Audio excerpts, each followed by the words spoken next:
Welcome to this episode of Women's Health Unwrapped. Today we are exploring something that impacts every single one of us, hormones. And as a midlife woman, I know all too well how complex and impactful hormones are. Now, this conversation I'm about to have with our guest today is one that is going to give you a real eye-opening insight into the complexity of hormones, but in a way that can help you feel empowered to want to better educate yourself on how hormones make you feel and what they're doing inside of your mind and your body. And if you are struggling with menopause symptoms, how you might tackle improving those symptoms. So we're unwrapping so much in this episode today to help you embrace midlife and menopause with knowledge and the confidence that you can build habits to improve the way that you feel. So let's get into the episode. I'm joined today by Victoria Wright to explore hormonal health, focusing in on one very special, shall we say, hormone, oestrogen, and how this affects our other hormones. And this is such an important topic for us to be better educated in as women, because as Victoria is going to share, it's something we're not taught about, and yet it plays a huge role really from puberty all of the way through the rest of our lives. So something, that is really at the core of how we feel and then how we can, go about our lives in just every single way. Victoria is a functional medicine practitioner, and she really advocates making functional medicine more accessible. And that's one of the things we are exploring together today, is what is functional medicine? And you'll hear us chat about the traditional healthcare system, especially if you're in the UK, the NHS and all things that we get, through having a healthcare system like that. But is that really serving us to be healthy? So lots to unwrap today. And just to say welcome to the podcast, Victoria. Thank you. And thank you for having me. Yeah, it's great to have this conversation, because I know when you and I first spoke, there's so much that we're aligned on, and it's so much of just relevance, especially I think right now with the focus we do have on menopause and women's health, and many women wanting to be better informed and also to know what choices are available to them. I think that's very much in its infancy, but let's get into that. However, first of all, I'd just love to know from you what your most impactful healthy habit is at the moment. Oh, so actually, I'm going to say my most impactful is being in bed by 10. And the reason why I say that, so my morning routine is really important. I get up, I do some exercise, I meditate. I'd say the majority of mornings, not quite every morning. But I only do that if I get enough sleep. And I only get enough sleep if I get into bed by 10. So whilst for me those morning habits are essential, actually they start by getting enough sleep. So hence the be in bed by 10. And I've got a question on this, because I've heard this spoken about with someone on a completely different podcast a while ago, actually, who was talking about the difference between what time you actually want to go to sleep and what time you go to bed. So you said you're in bed by 10. Do you then relax in bed? Do you have a cut off to go to sleep? Or is 10 o'clock the goal to be asleep by? No, again, this is planning backwards. So I'm up at 6:30. I know I need eight hours of sleep. So the aim is to be asleep by 10:30. Right. And I really like that half an hour. I actually read. I'm an avid reader. So 30 minutes of just lying in bed, relaxing. I've got a lovely sleep light that just slowly darkens as I read my book. So by the time it gets to 10:30, that's it. I'm out and away. Yeah, brilliant. Because one of the things I often mention when I give a talk and there's a part on sleep, and it always makes people kind of laugh, but at the same time go, oh yeah, I've never thought about it like that, is how as adults we expect to go to bed, turn off the light and just go to sleep. And yet when we have children, if anyone has had a baby or looked after a baby, you know that there's a kind of routine to prepare them for a good night's sleep.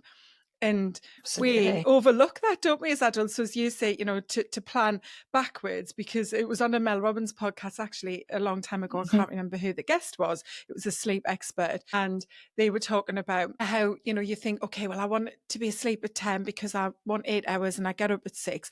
And then you get into bed at like 2 minutes to 10 and switch the light off and go, why am I still awake half an hour later, not getting to sleep? But yeah, we're not allowing ourselves, especially when many of us live very busy lives and often are on tech or other blue light kind of devices, which don't allow us to prepare for sleep. Yeah. Yeah. But also, I mean, if we're going to talk about hormones, let's throw some hormones in now, because actually, it's really important to think about our cortisol levels when we're going to sleep. So cortisol is probably one of the most important hormones that you have. And we all know it as being the stress hormone, but actually it has some really important functions in the body. So it spikes first thing of a morning to wake us up, and then it drops down to its lowest value and hopefully stays low throughout the day. Now, if you're struggling to get to sleep, then it may be that you've got high cortisol levels, or you've had high cortisol levels during the day and they've not lowered enough to be able to allow you to sleep. So this kind of like overthinking when you go to bed can be a sign that actually you've got high cortisol before you go to sleep. And so having that nice, relaxing bedtime routine, like you said, about preparing yourself for sleep, is really, really important. So it means that you allow your body to relax. It allows your cortisol to drop. And just that state of relaxation then can allow you to drift gently off to sleep. Yeah, and I think cortisol is being spoken about a lot. Maybe to someone who isn't in the health and wellness space, they're not coming across it as much unless they're actively, looking at this kind of thing on social media. But I do feel as though there's a lot more focus on the role of cortisol, especially for women, because of the big part it plays. As you said, it is a really important hormone kind of at the center of so much of what goes on, which then when all of that begins to change through perimenopause can be very challenging for many women, can't it? So yeah, maybe let's dive into how cortisol can be a problem when our hormonal balance begins to shift through perimenopause, and often because, it's at a time of our lives when we are carrying a lot of stress as well. So I think in order to do that, we need to take a step back. So allow me to indulge myself in a little hormone geekery, if that's okay. So I'm going to start with cholesterol, actually, because cholesterol is the top of the tree, the top of the hormone tree. And you may have heard of cholesterol. We've got good cholesterol and we've got bad cholesterol. I won't go into all of that now, but let's just know that cholesterol is the thing that's converted into something called pregnenolone. There isn't going to be a test on the long words, but then it's converted into either cortisol, or it's converted into progesterone, or it's converted into something else, which is then converted into estrogen. So it's really important to know that actually cholesterol is really important. But then when we get into perimenopause, what happens is our estrogen levels start to fluctuate, and they're doing that in a gradually declining way. So we often think of menopause as being, our estrogen declines, and therefore we think that that may be something that's causing us symptoms. I'd actually challenge that and say it could actually be cortisol that's causing your symptoms. Because what happens is when you're stressed, and it doesn't have to be big stress, although it may be, it could just be you've got a busy, high-pressured job. You've got family that make demands on your time. Maybe you've got aging parents that you need to look after. Maybe, I don't know, you're just stressed about the world, because let's face it, the world's quite stressful at the minute. Whatever it is, what that then does is elevate your cortisol levels. And by raising your cortisol levels, because it all comes from cholesterol, there's only so much to go around. And if your cholesterol is being converted into lots and lots of cortisol, it means it can't then be converted into estrogen. So as your estrogen's declining, if your cortisol's raised, it means that it's declining even more, or it's declining in a way that isn't steady. And it can be this that actually causes menopausal symptoms and perimenopausal symptoms, not actually the decline in estrogen. Yeah, it's quite an interesting take. I don't think I've heard anyone talk about it in that way. I've certainly heard of the role with cortisol in terms of, how that signals to our body that we're possibly, in survival mode, in that fight or flight. We've got high levels of stress, and therefore the body is reacting to that. And when it's doing that, it can't then make the estrogen because there's no reason to make that and reproduce because we're in survival mode. And when estrogen is in different or being produced in different levels from our ovaries as we are entering that stage of life, then, as you say, that extra decline in it can then really impact. So I think, I've heard it spoke about like that, which sounds like it's kind of that theory you're putting forward. I mean, that is exactly it. I'm just kind of taking it a step back and looking at what's happening in our biochemistry. So what's happening, actually in the body. So if you like, the subjective feeling is that we're stressed out, and the response, like you've said, is that, well, we don't need to reproduce because we're in fight or flight mode. Therefore, everything gets driven down the cortisol route. But what's actually happening in the body is that we're no longer converting cholesterol into estrogen because it's all being converted into cholesterol. Into cortisol. And I love that you've started actually with that image of the tree and cholesterol being at the top of it, because cholesterol's another hormone that becomes, for many women, a part of their health challenge.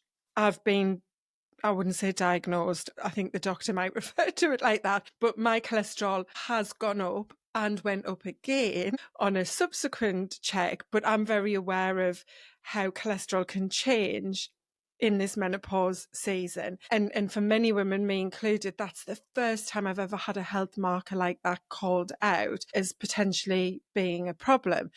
But the knowledge that I've got has meant that I'm pushing back to say I don't want to go down that typical healthcare prescriptive route of medication, because I know the link that all of the hormones have together, and cholesterol being part of that mix. But that's what so many of us are missing, isn't it? Because we don't have that knowledge. And I think where we've got to now with the noise around menopause, which in the main is a good noise, is we're thinking solely really about the sex hormones, estrogen, progesterone, and, if you've heard of it and have interest, testosterone. But we're not really thinking of the others, which are very much a part of that jigsaw puzzle, aren't they? So, how do we start to understand this? Because I know, even through my own education and the training I've done as a health coach, it's really, really complex, isn't it? There's so many different hormones and so many ways, like you say, that you can't look at any one of them in isolation. So, how Absolutely do we not. begin to understand this to then, I suppose, start to make better decisions to protect our health as women and to feel good in the short term as well? I mean, okay, so firstly, the endocrine system's a really complicated system. Scientists even don't really understand it as well. It's not that they're not doing a good job, because a lot of them are. It's just that actually it's so complex, and we're only just beginning to learn about how it relates to things like our gut microbiome, how it relates to our emotions and what we think and feel. So that it's a really big subject. But the beauty of it is that the interventions, so coming at it from a functional and herbal medicine perspective, the interventions that we can make to improve our health, our hormone health, are all pretty similar. So if you put those good foundations in place, actually you're tackling quite a lot of these things. And for me, those foundations include stress management. We've talked about cortisol and how it's a stress hormone. So stress management is one of them. What we eat is another. And yes, there are ways that we can approach eating which can be therapeutic, but as a standard, thinking about making sure that you're eating whole foods, so lots and lots of vegetables, particularly as we get older, we need lots of the green leafy vegetables. I can talk about why if you're interested. Lots of healthy fats, because the healthy fats are important for cholesterol. So thinking nuts and seeds, avocado, olive oil, oily fish, lots of omega-3s, and lots of fruit and veg. Some meat, some treats here and there, but generally thinking about lots of really nice whole foods. Exercise, that's another foundation, making sure that we're moving our bodies. Our relationships, there's lots of research in the blue zones about how the blue zones, if in case you don't know, that they are the areas in the world where people live the longest. So they've got people in their 80s and 90s, and they study them to look at why do they live so long and be so healthy. And a lot of the research comes out about it being the quality of their relationships. They're part of a community. They have good quality friendships that last a lifetime. These found, good sleep. There we go. I knew there was a fifth one. Good sleep, which we started with. So all of these foundations, having them in place means that actually our endocrine system, our hormone system is in the healthiest possible state. And so when we look at if there's something wrong, if there's an imbalance somewhere, we can look at all of that and go, okay, well, where do we need to tweak? Yeah, and those foundations you shared, Victoria, align very much with my 5 pillars of wellness, which are movement, nutrition, sleep, stress. And in the middle of them, because I illustrate them as 5 circles that all overlap, is mindset. And the relationships you touched on absolutely are so important. And I would add to that the relationship with yourself and how you think about everything. Relationships are part of that, but just your purpose, your approach to life. It's almost like a religion to you, if you think about it in that way. It's that kind of spirituality of you being a human, which sounds quite deep, but I think that's a huge part of it as well. So yeah, I totally agree. Absolutely. And I think that functional approach, I'd love to explore that and how that links then to these pillars, because one of the challenges I talk about a lot that I see with women is them taking a very one-dimensional approach to trying to feel better, especially when they reach this midlife menopause stage, which often is, let's just lose weight by dieting through restriction, and that's going to make me feel better. And we know it's so much more complicated than that, which can sound, it's a really, an impossible task, but there are ways to make lots of improvements, aren't there? Absolutely. And I love that you touched on the spiritual side and connection with self, because we forget that we are spiritual beings and it's really important part of our health, actually. And that doesn't mean being religious. It can be as simple as connecting with nature. And we know there's lots of good things that come out of connecting with nature. It could be, having a sense of purpose. And that's not necessarily a big grand going out into the world and wanting to change it purpose. It could be a purpose of caring for family, but knowing our place, knowing and having that connection to our spirituality, is a really, like you said, an important part of our health. Yeah, absolutely. So let's start unpacking the functional piece then. How would you explain that to someone who isn't familiar with what we mean when we say functional health or functional medicine?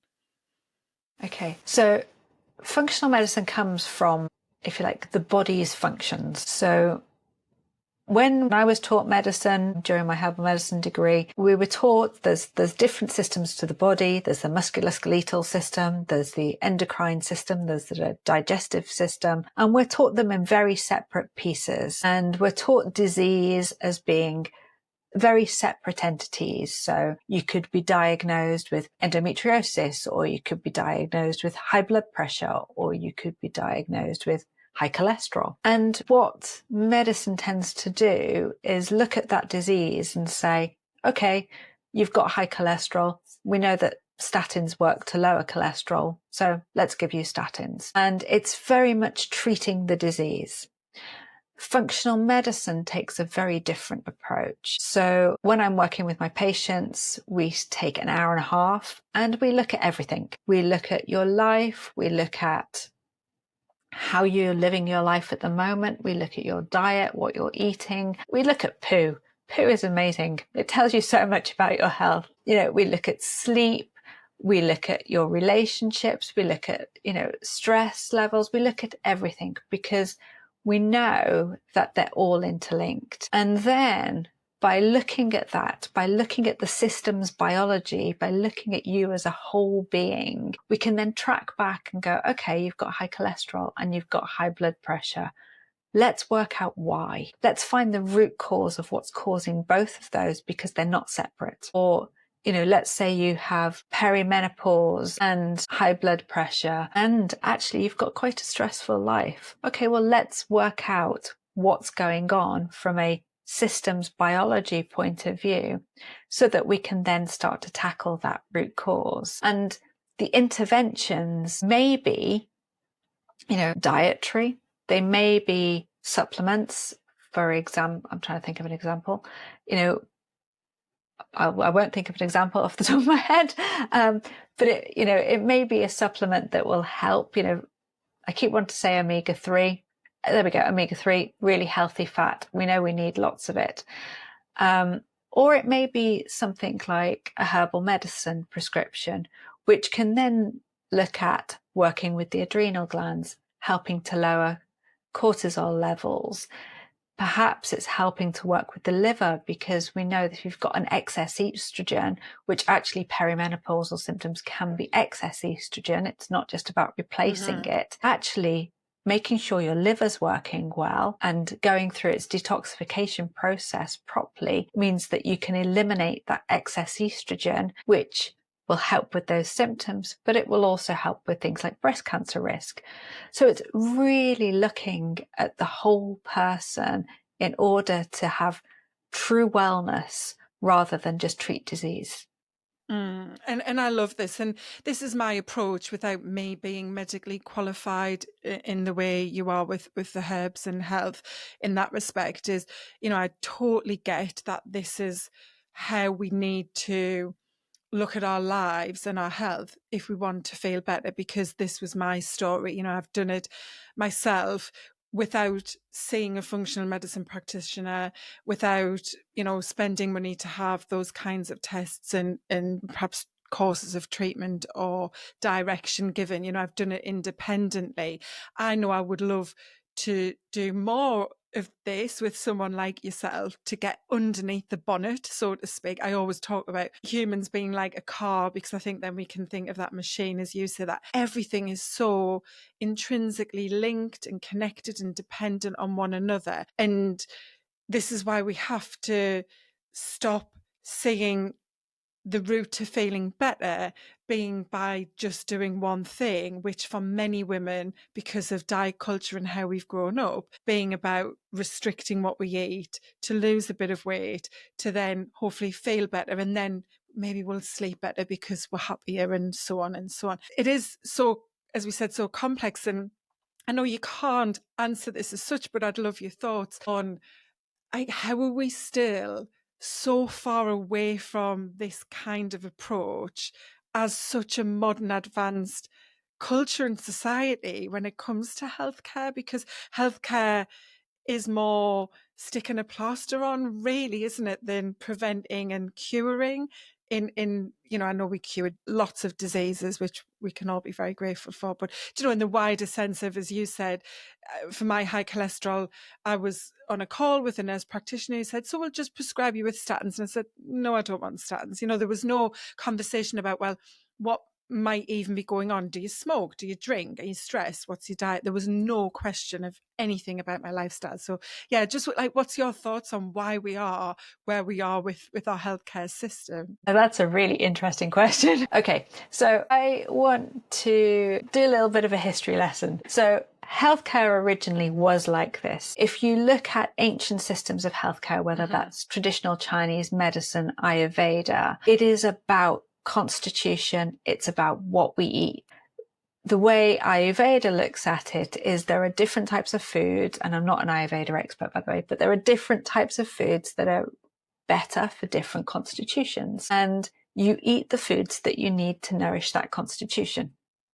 So that has always existed. Unfortunately, when we get to the modern medicine times, it becomes very reductionist, and it becomes very looking at, because we started, cutting up the body, we've started looking at surgery and the way in which medicines are defined, one chemical that will influence one particular thing in the body. And that's great. And I'm really not knocking modern medicine. If I had a kidney infection, I'd be on the antibiotics like a shot, in an emergency, take me to the hospital. I want sorting out. Absolutely. But for chronic disease, a lot of chronic diseases come from things like inflammation. And we know that our current modern Western diets, which are filled with ultra-processed foods and high sugar, we know that the high sugar increases inflammation. And therefore, if you have a genetic predisposition for something, you are going to have that predisposition manifest in disease if you have chronic inflammation. And that's the bit that seems to be missing. And fortunately, there are lots and lots of good researchers out there who are looking into it. And there are people like Chris Van Tulleken and Tim Spector who are really pushing the boundaries of this in public health. But unfortunately, the system of medicine, because it's grown up around this very reductionist approach, doesn't have capacity for it at the moment. And I really hope sincerely that there's a future of true integrative medicine, which brings together all of the different modalities of medicine to really take that whole person approach, and really personalized approach as well. Yeah, me too. And I just find it fascinating. And of course, it is such a big topic, that we're in this world which is filled with technology and science. And, we've advanced just at huge rates over the past, 50 years even.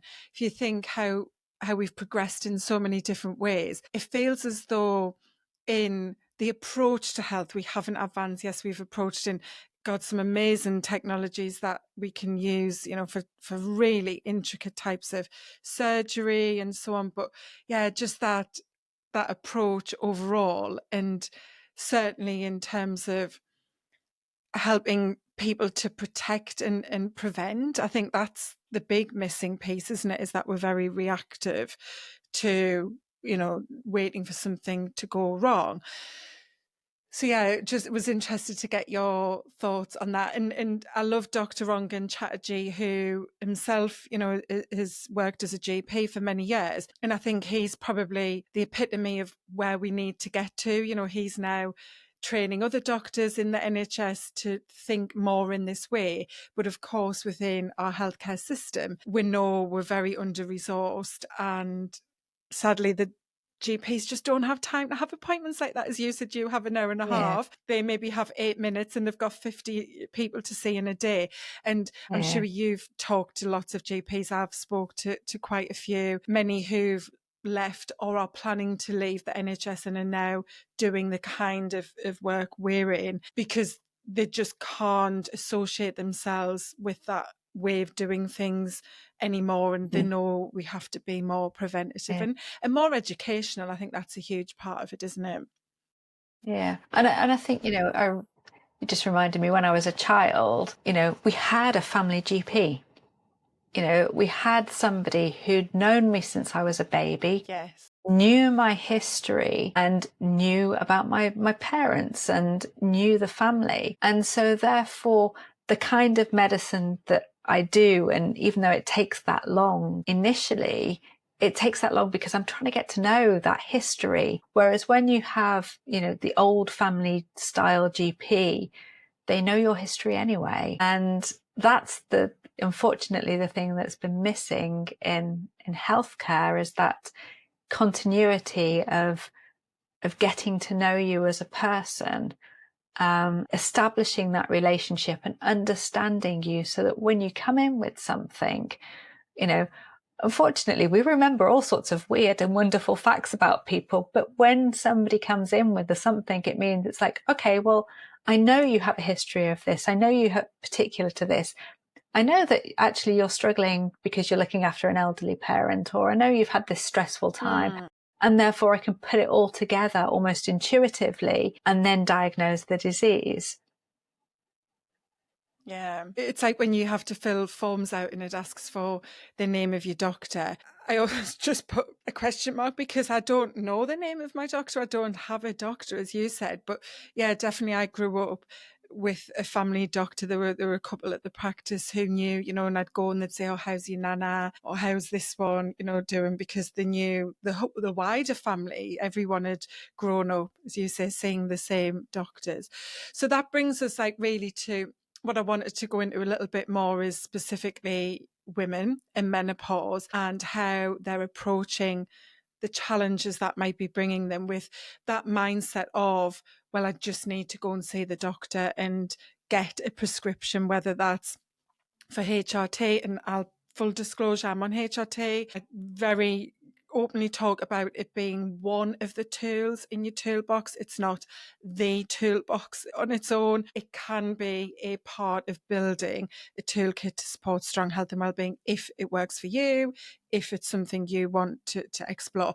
But I think that mindset of that's the only way, because that's what we've been brought up with, is something is wrong, don't feel well, I see a doctor, I get a prescription, and that fixes it. How would you advise women to think about that approach in a different way to build overall stronger health and well-being? So, firstly, I'm not anti-HRT. I think for some people, particularly for premature menopause, it's really important. And it's really, like you said, it's an important part of the toolbox. The reason why I do a monthly free education session, workshop on hormones, is for exactly that reason.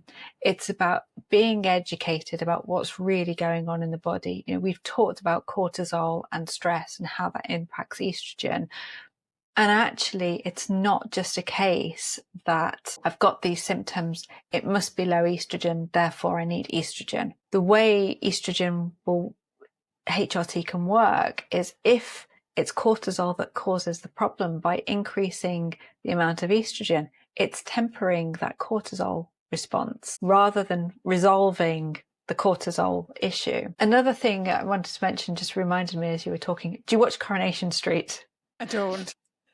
Okay, well, I am a huge Corrie fan. It's a secret addiction. I absolutely love it. And I watched it last night, as I do every Wednesday, and it was an absolutely heart-wrenching episode, and I'd really recommend just watching it, because there's a story, spoiler alert, there's a story about a woman who's in her 50s, she's got brain fog, she's putting her purse in the fridge, she's got mood swings, she's gaining weight, and she's just putting it all down to menopause. And she ends up going to see a doctor and has suspected early dementia. Now, actually, all of that combination of three symptoms can be signs of many things. It can be signs of vitamin deficiencies, underactive thyroid, multiple sclerosis, diabetes, anemia, dehydration, long COVID, or dementia. There are many others as well. And this is why it's really important to not just go, it's just menopause, I'm just going to take HRT. Yes, it may help. But actually really understanding your own body, trusting that you understand your own body, back to that mindset piece, and trusting yourself and being educated about what's going on with it, means that then you can make better informed choices about your health. If it is something else, you can advocate for yourself. You can go to your doctor and insist that actually it's not just menopause. Can we look at something else? Can I get some bloods done in order to understand whether it's my thyroid or I've got vitamin deficiency? Really exploring what's going on with your body so that actually you can really be healthy and not just put things down to oh, it's just my hormones. Because that's what we're taught. It's just hormones. Just forget about it. It's just hormones. Speaking from personal experience, this is really tough. I've got this knowledge and I've had not many, maybe 3 or 4 different appointments over the past, say, 18 months with my GP about things I believe are related to my menopause.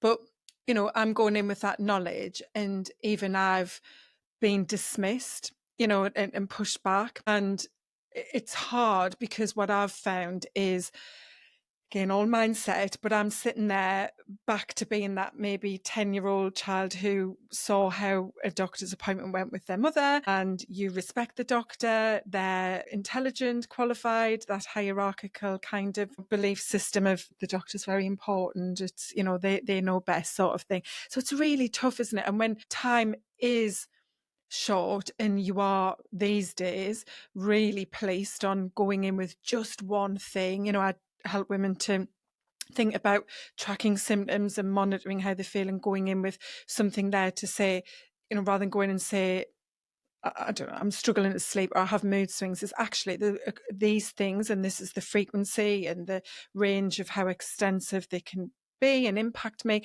because then you're going in with that picture for that very short appointment to hopefully set the scene and probably have to go back again. So I think, yeah, it's almost this empowerment that we're saying women need, isn't it? To be informed. As I said right at the start, you know, we aren't educated about hormones. So learn, even though you probably won't learn how everything works, because even I'm in my infancy with that and remembering and understanding, absorbing it all. Like, just be aware that it's complex and things are impacting one another. And then feeling, like you say, knowing what's going on with yourself to feel clear enough about what you want to discuss and get help on, but also to shift that mindset from going in with an expectation of a prescription or a solution to fix it right away, and that it's probably going to be a multi-pronged approach. As we said, this toolkit of maybe things you're going to have to go in, look into and implement yourself, perhaps alongside something else that may come from the doctors or may not. Yeah, absolutely. You know, I remember, I'll just tell you a bit about my story. I was 13 and I started having really bad period pains. When I was kind of in my 16, 17, 18, up until my early 20s, I knew something was wrong. I knew it wasn't normal. And I was really lucky. I had an amazing GP, but she would send me to a consultant who was a middle-aged white man and who would go, oh, it's all in your head, love, or it's just your hormones, or you'll grow out of it. And I was just, you know, a teenager, but I knew something was wrong, and I'm quite stubborn, unfortunately, for some people. But it was that stubbornness that got me through, because I ended up being diagnosed with endometriosis. But it took 8 years, and that's normal. You know, that kind of approach is really normal. And unfortunately, it doesn't get any better when we get to perimenopause and menopause. And the symptoms that women experience, whether it's heart disease or, you know, diabetes or multiple sclerosis, are different to the male symptoms. And we're taught how to recognize symptoms in men because they're quite obvious, whereas for women they're a lot more subtle. So if you think that something's not right, it's not right. And, you know, take a lesson out of my book, and you can borrow my stubbornness in order to advocate and go, actually, something's not right. And unfortunately, you just have to keep going back and going, something's not right, until you find, you know, a good medical professional who'll go, I believe that something is not right. And actually what my GP at the time said was, I don't know what's going on, but I'm going to help you find out. And that was revolutionary for me, because everybody else had just said, oh, it's just in your head, rather than actually this woman who was saying, okay, let's find out what's going on. And you want somebody like that. You want somebody who may say, I don't know, but they will work with you to help find out. That's so important. Yeah, definitely, isn't it? And someone who will then take one step, take the next step, and it's that investigative process of let's, look into that and either find that's the problem or it's not, and then we move on to the next thing and so on. But yeah, that can be difficult. I think post COVID we're certainly feeling that stress on the NHS more than ever.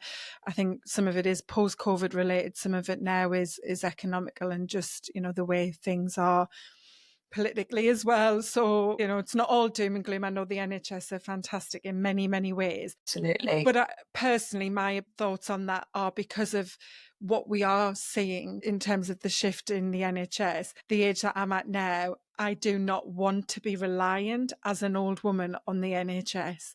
I want to protect my health. I saw my mum pass away just before COVID in her 60s. And yeah, I mean, there's so much I could, go into there, but even seeing what we experience as a family, that, around her health and support she had, and the shift we've seen in the medical provision since then, I don't want to be in that place reliant on Yeah. that, because I think a lot of it's a lottery postcode, as well as, other factors impacting how, I guess, how thorough and so on, your care is. But yeah, that's a whole other conversation. So I just want to come Yeah. back before we But it, start to wrap up. I Oh, was sorry, just kind of, Victoria, go on. I was just going to say actually, but this, we, going back to what we were saying earlier, we give away our responsibility to a medical professional. And actually, what is really important, and this is why I say I work with my patients, I don't treat them, because actually what we have to do as individuals is be responsible for our own health. And we use the medical professionals, including myself, to support us and to bring their knowledge to us to help us take responsibility for our health. And, there are things, I offer genetic testing, which is really interesting. I was curious about it because what it can do is it can take your family history, take your genetic predispositions, and then give you the knowledge that you need in order to be able to not necessarily not get ill when you get older, but to reduce your risks. I have a family history of breast cancer. I know which supplements now that I need to take in order to minimize that risk. And it's things like that we can really, by taking responsibility, by learning about ourselves, by learning about our bodies and how they feel, by learning a little bit about our family history, we can then start to actually really be empowered to be healthy. Yeah, you've said that brilliantly. And that's exactly what I'm all about, is being empowered, taking responsibility and seeing that as a positive thing, not seeing it as doom and gloom, like I'm going to age and inevitably get ill and that's just the way it goes. And what can you do about it? And, Nicola's telling me there's all of these risks as a woman. So there you go. That's just the way it's going to be. It's like, no, actually, because of those risks and because we are women, we can step up and take responsibility for our health. And as you said, not be reliant on healthcare systems, know that they're there to support us as we improve our health and focus on improving it long term. But yeah, that's fantastic and such an important message that I really hope you listening taking on board and being inspired by. So I just want to kind of come back quickly to estrogen before we wrap up, because I'd started with saying how special a hormone it is, to put kind of a label on it, because estrogen does impact so much, as you've touched on already at the beginning, with its connection to other hormones. And I think that's what we're missing as well, is that understanding of what it does. And also you touched on the liver and how we need to detoxify and be removing these hormones as well as making them, and so on. And so there's so many roles estrogen plays, which is why as women we do face these increased risks and have differing types of symptoms when it comes to many of the autoimmune diseases and other illnesses and diseases and so on. So just kind of to, kind of summarize estrogen, what are your thoughts on that, and how it's connected to the endocrine system overall? Okay, so firstly, estrogen isn't just one thing. There are actually 3 major types of estrogens, and they do slightly different things. So I'm going to do some complicated names at you again. So we have estrone, which is E1, and we have estradiol, which is E2, and estriol, which is E. And these are the 3 major types.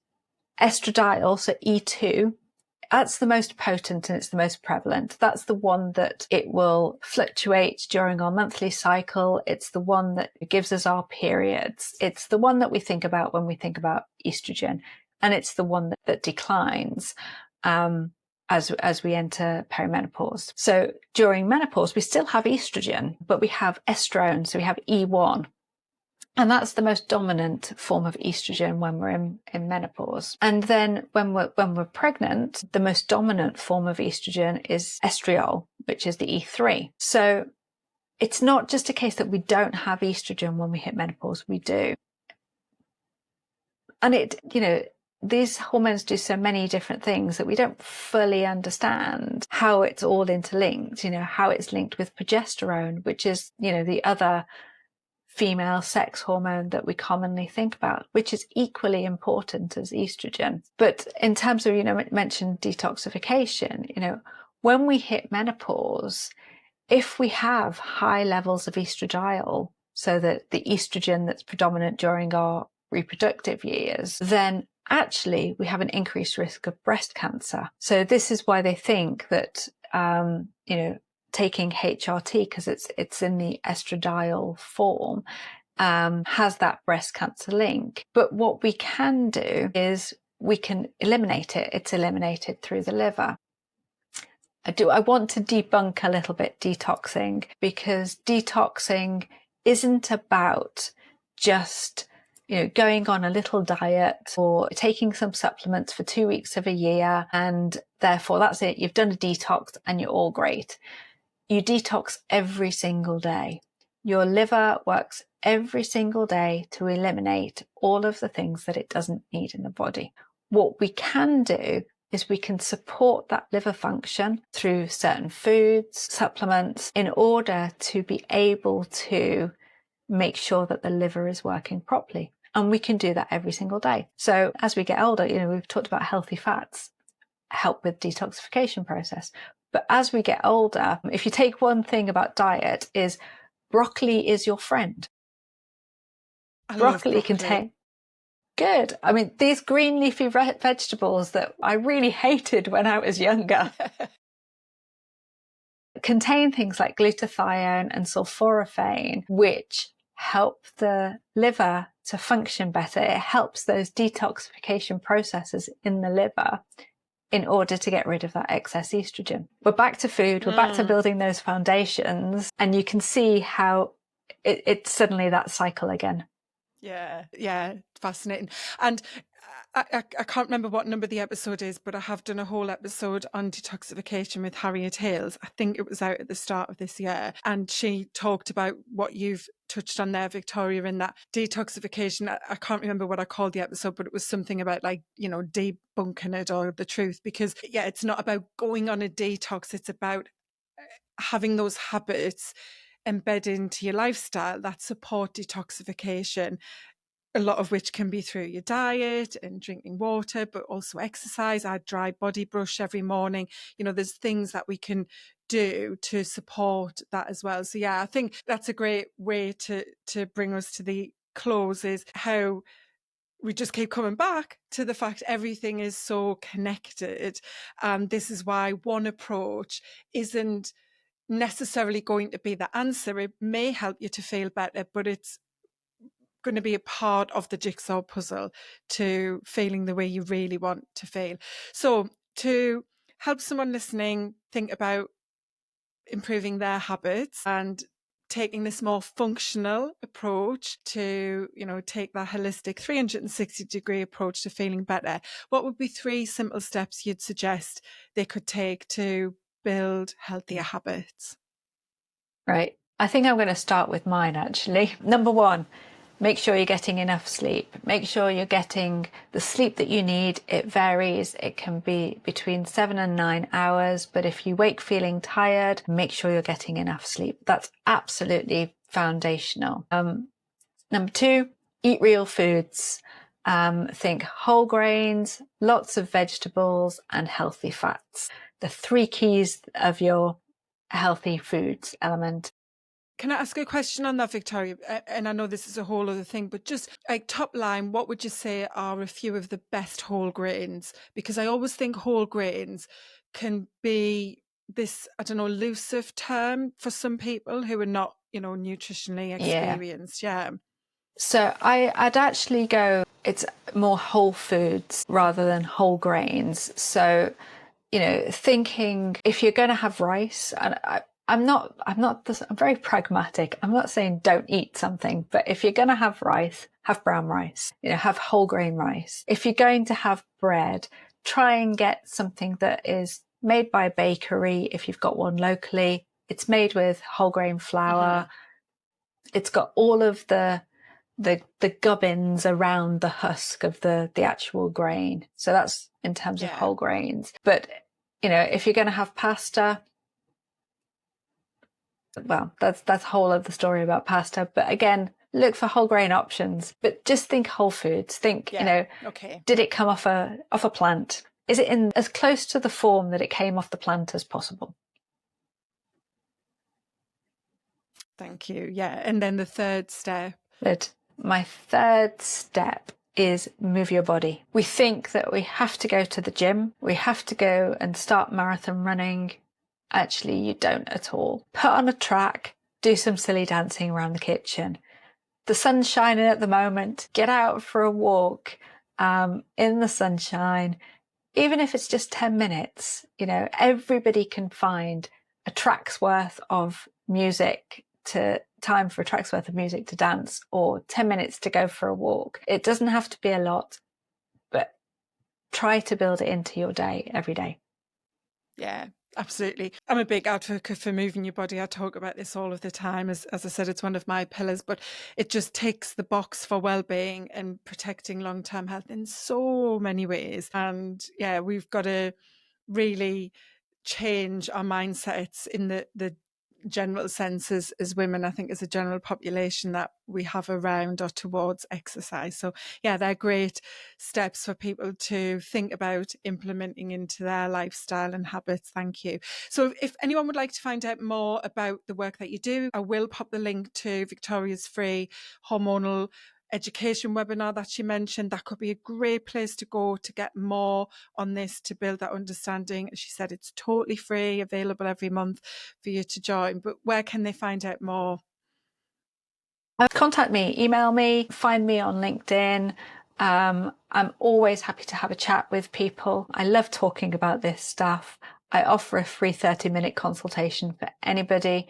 It's just a genuine offer. I love talking to people. I love giving people the advice that I wished I had when I was a teenager. So if you want some, just get in touch. And that's an amazing, very generous offer. So yeah, think about that, especially if you're thinking there's some stuff going on, and even if it's to get a bit of advice on what it sounds like maybe you need to think about and perhaps talk about with a doctor, or explore with someone like Victoria to do some other kinds of testing and take that more functional led approach. So thank you so much for your time and sharing all of your knowledge. I'm sure it's going to be a massive help to anyone who's stayed with us through the conversation. Thank you. It's been a pleasure. Thank you for inviting me. You're welcome.